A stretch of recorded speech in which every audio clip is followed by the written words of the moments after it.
Welcome to For the Health of It, Because You Can, where host Susan Robinson dives into the 8 categories of wellness with experts from various fields. We offer tips and information to help you thrive in all areas of individual wellness.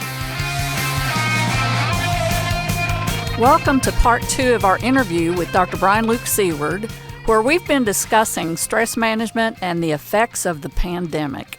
So the next topic that's kind of comes from this, I think some people that are somatizers or that type of person they don't know how to set healthy boundaries. And I know you've been advocating for healthy boundaries, for years. So could you explain what this is and why it's so important to set healthy boundaries? Yes. Again, great topic. And this is, I think, this is the foundation of all health and wellness programming. I think so. And the reason why is this. But first, let me describe what healthy boundaries are. Healthy boundaries are appropriate behaviors. And I think we all can realize that there are definitely inappropriate behaviors. When cell phones first came out, you'd see signs in the movie theater saying, don't use your cell phone to talk during a movie, because that's inappropriate behavior. But now we see all kinds of inappropriate behaviors. And, whether someone gives the bird driving by or something like that, that's inappropriate too. The list is endless. But healthy boundaries are a way to give some kind of structure to our lives. And what I typically say is that when you were a kid, your parents, everyone's parents, gave the kids healthy boundaries, because otherwise the kids will walk all over the parents. Kids are pushing for freedom. Parents give boundaries. They give responsibility. Like, you got to go to bed at 8 o'clock at nighttime. Whether you're sleepy or not, you go to bed at 8 o'clock at nighttime. You don't eat dessert first. You eat your meal first. If you have room, then you do dessert. So this whole idea of boundaries is appropriate behaviors. But when we become 18, then there's no one telling us what the behaviors are. We got to figure out for ourselves. And so here's where I ask people to do a little inventory in the course of your life and ask yourself, where can you pull the reins in? And we need healthy boundaries with all kinds of things, whether it's with eating habits, sleep habits, technology habits, relationships, exercise, you name it. So where is one area in your life you can pull the reins in? And, for some people on New Year's Eve, they say, I'm going to do this now because I'm going to start the year brand new, or a new month, or when I turn 40 or 50, there's always some big anniversary date to make a big life change. These are not necessarily big life changes. These can be small ones just to do, to bring yourself back to balance again. And I'll give you one example, because I see a lot of problems with technology right now with screen devices. Most people take their cell phones to bed with them, which I would like to discourage because of all kinds of reasons. But one is, if you're constantly scrolling through your social media, you're wiring your brain for stress. And what we typically tell people is have a media curfew. Put the phone outside the bedroom 2 hours before you go to bed. That's a healthy boundary. Good. Yeah, I agree with that. And I hear stories all the time of people that have their phones with them in the bed scrolling right before they go to sleep. And that's a whole other thing, because I talk about the pineal gland that I've read from your work, that stops producing melatonin, which is what helps you sleep. So yeah. I wonder, because you mentioned about, it seems like our work-life balance seems to be 24/7. I do worry about the people that do work from home, even though it's convenient to be able to get up and put on your sweatpants or stay in your pajamas, to work. But I know it's in our DNA to connect to people, and we don't really connect when we're not looking eye to eye, in which, even digital meetings, yes, we're talking almost like we're live in the same room, but yet we're not, because we're not really looking at each other. But I really want to hear what you have to say about the work-life balance, and you have a new term for it, which I'm interested in. Yes, the term that I hear is work-life integration. But another term I hear is work-life wisdom, and that, we don't want to always be tied to our screen device. We want to have some separation, have some, again, healthy boundaries with that. And so this idea of work-life balance is now something that when people go to a company and they do an interview, they'll ask, the people who are being interviewed will ask the interviewer, where do you stand with work-life balance? Is this a priority for you? Because some companies, they think that you should be working there and be at their beck and call all the time. And so I now see the Generation Z and Millennium saying, we're not buying that anymore. We need to have time for ourselves.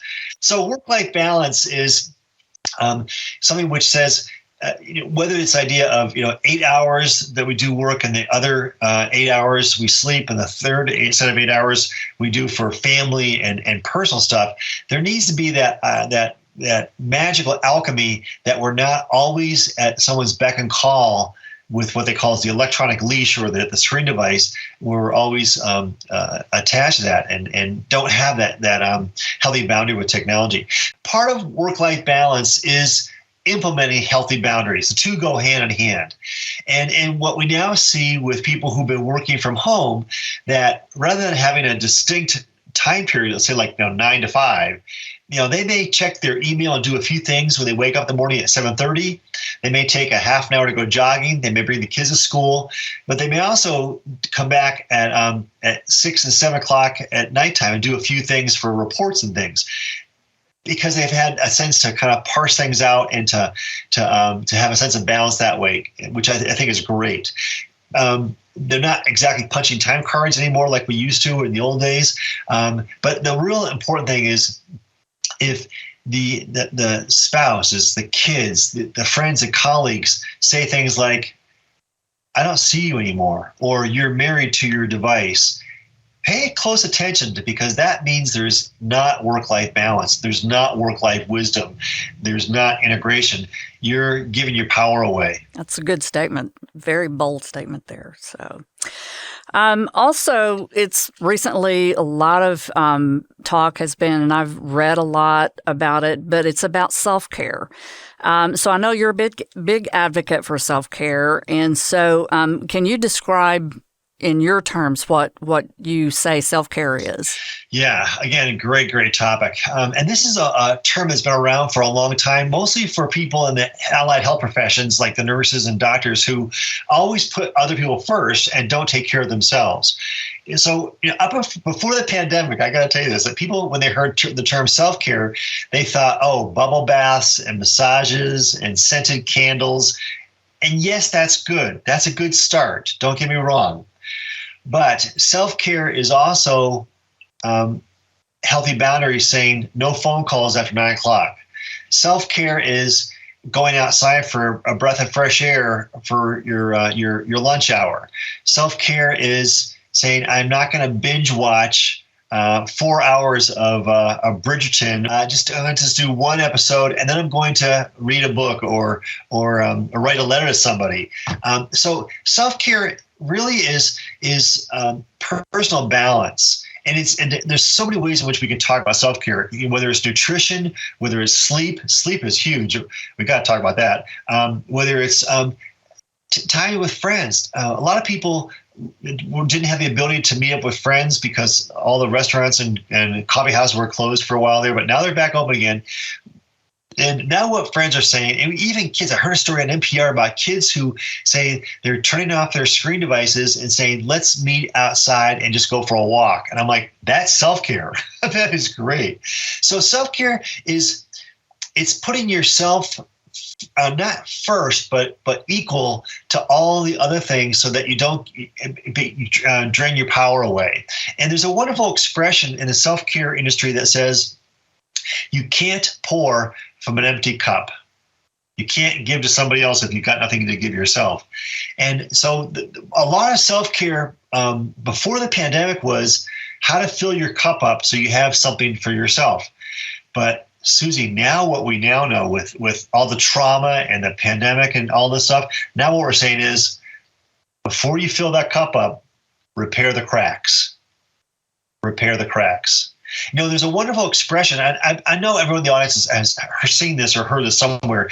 I think it's called, it's a Japanese term called, I want to say Suzuki, but that's not right. But it's where they actually have a clay pot that has a crack in it, and they'll fill the crack with gold, or they'll fill the crack with turquoise. And then they get done with it, and it's beautiful. But that's not how it was meant to be. It was, supposed to be like a whole piece of, a cup or pot, but because of the crack, whatever the reason, and that crack is a metaphor for our trauma. And how can we heal our trauma?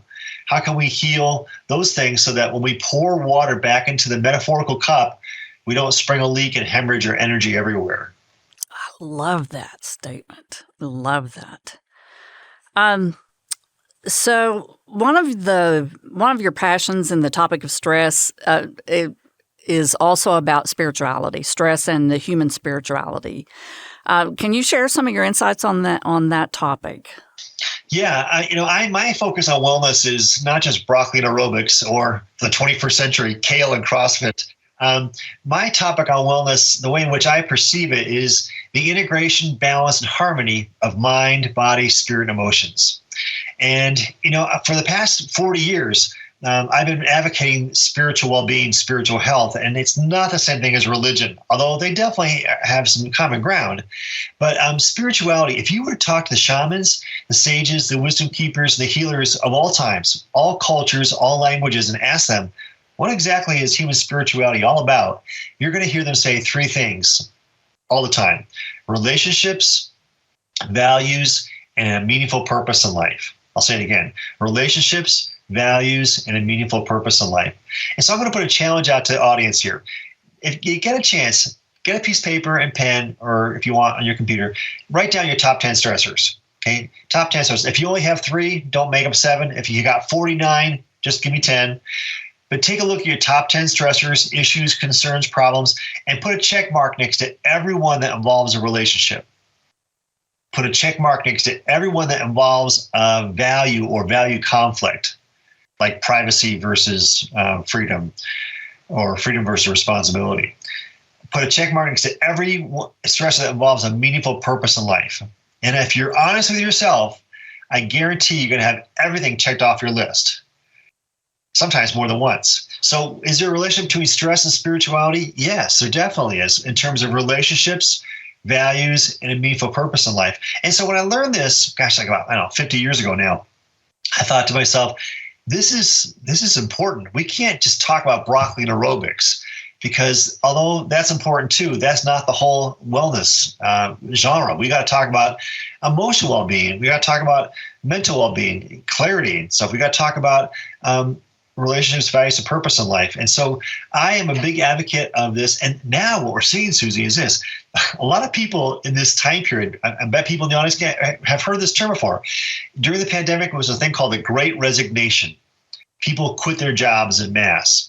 And then it got known as the Great Renegotiation. People who came back said, when they interviewed, this is what my demands are. I want to make sure I've got time for my family and my kids and myself. And so what we now know is that there's an idea about a meaningful purpose in life, which is core to not only why we're here on the planet, but how we can make our community better, how we can make our family better, how we can feel as if we're making a contribution to the world that we're happy with.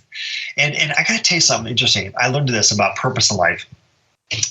They have this, I think, before cell phones, so the data could be a little old, but go for the concept. The number one time people have heart attacks in the course of a week is Monday morning between the hours of 8 and 10. The joke is we're the only animal that can program ourselves to have a heart attack. Well, some people began to question some people who survived and said, what's going on? And of course, the first response was, I'm not happy, I'm depressed, and that kind of thing.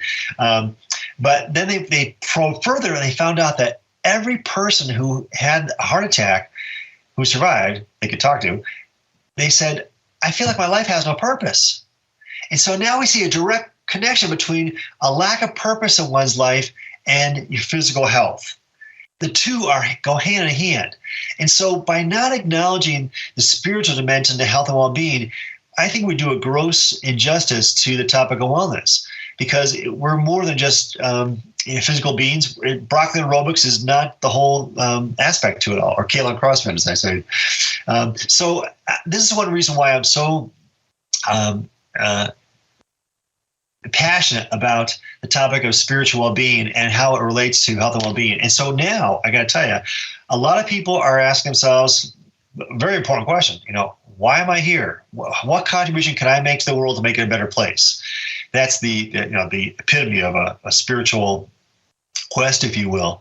And so when we have all these changes in the world right now that seem like existential crises, we ask ourselves, where do I fit in? How can my little 2 cents of turn the water faucet off when I brush my teeth have an impact on climate change?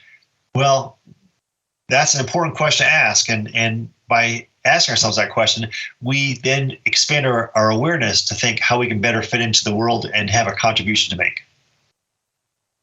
Very good. Good. This is good stuff, Brian. All right. So now we're going to get on that topic of sleep. It looks like you've written a new book about sleep. Do you want to share some of your insights from your book? Yes. Well, we could spend hours on this too. Over 50% of the American population does not get a good night's sleep on a regular basis. That is not good. That's horrible, actually. By not getting a good night's sleep, we compromise our immune system. And if there's one thing I want everyone to get out of this presentation today, it's this podcast is, what can we do to nurture a healthy immune system?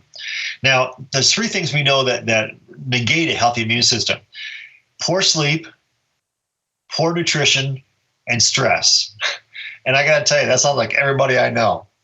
So how do we get a good night's sleep? Well, one thing comes down to healthy boundaries. We want to try and see if we can get to bed at the same time every night. Circadian rhythms are very important there. We now know with technology, and there's all kinds of data to back this up. Why this is not headline news, I don't know. But the vibrations that come off of the router, your router for your computers, they give off a vibration. And sometimes we think, if we can't see it, it doesn't exist. Well, these exist. They're called ELFs, extremely low frequency vibrations. And this negates the pineal gland's ability to make melatonin. We all need melatonin to get a good night's sleep. But if your melatonin ability has been compromised, and cell phones can do this, as well as Wi-Fi routers, we're not going to get a good night's sleep. So what I tell people is, turn off your Wi-Fi router, put it on a power strip, or turn it off before you go to bed. We all have a night routine. We lock the doors, put the dog out to pee, turn off the lights, crawl in the covers. Add to that routine, turn off the Wi-Fi router. So, we can spend a lot of time on sleep. Maybe we can do that some other time here. But I can't impress upon the audience and how important it is to get a good night's sleep. And here's one more thing, which I think is important too. We now know that people who don't get a good night's sleep have an accumulation of waste products in their brain that is the precursor to Alzheimer's. These are called amyloid tissues. Amyloid's a waste product. And you have cells in your body. Here's a Jeopardy question. What cells in your brain remove the waste products? And the answer is, what is a glial cell? Okay, so glial cells clean your brain out, but they're only active at nighttime. They're only active when you sleep.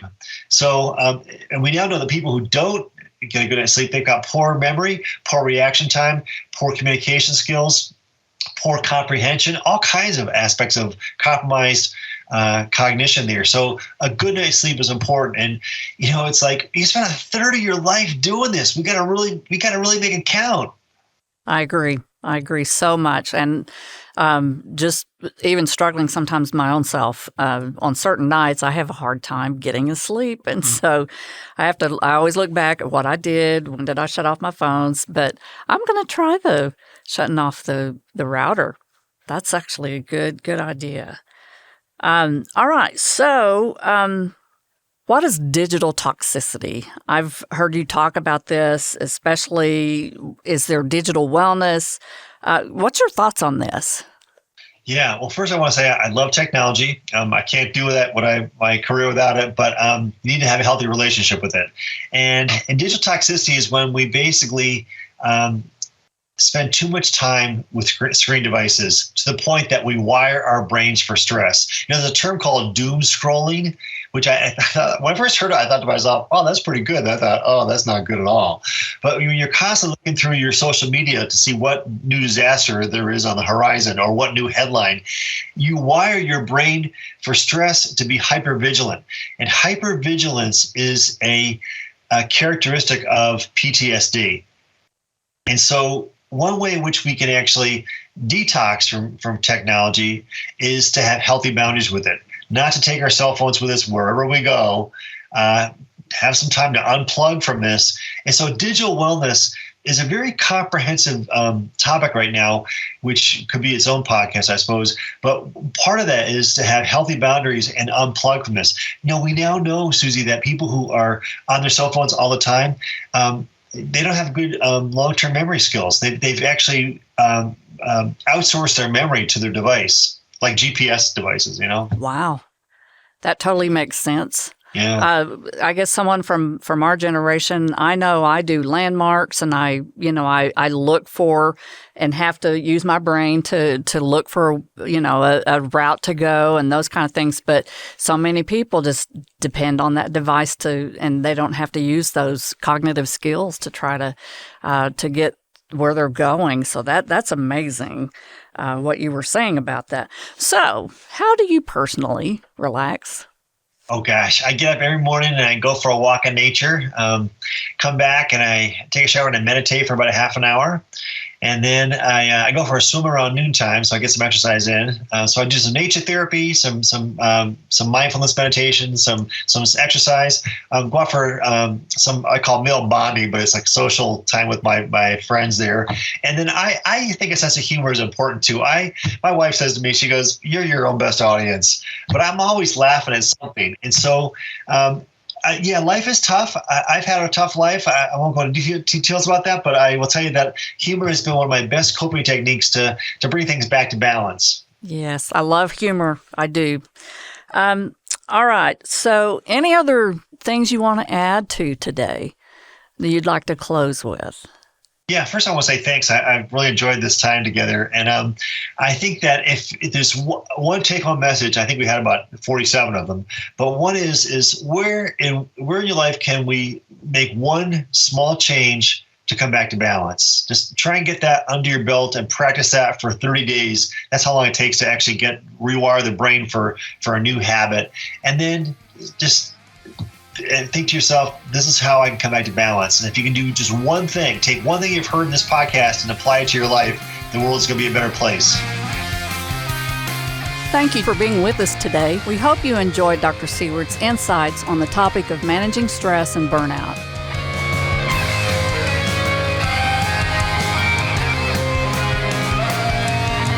Thank you for listening to For the Health of It. For more wellness tips, information, and videos, visit the Thrive webpage. For questions, contact us at thrive@omes.ok.gov.